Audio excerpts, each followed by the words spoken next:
Papež Frančišek je danes sprejel avdienco udeležence mednarodnega kongresa o okrožnici Benedikta XVI. Bog je ljubezen.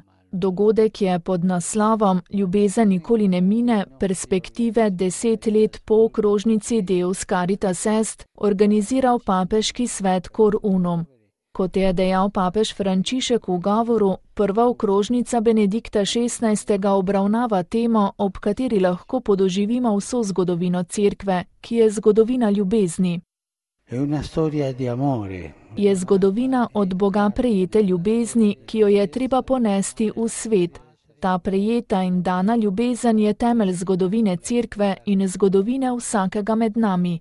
Dejanje ljubezni namreč ni samo dajanje miloščine, da bi si umili vest, vključuje pozorno ljubezen do drugega, je zatrdil papež in poudaril, da je ljubezen središče življenja Cerkve. Tako za posameznega vernika kot za vso krščansko skupnost velja Jezusova beseda, da je ljubezen prva in največja med zapovedmi.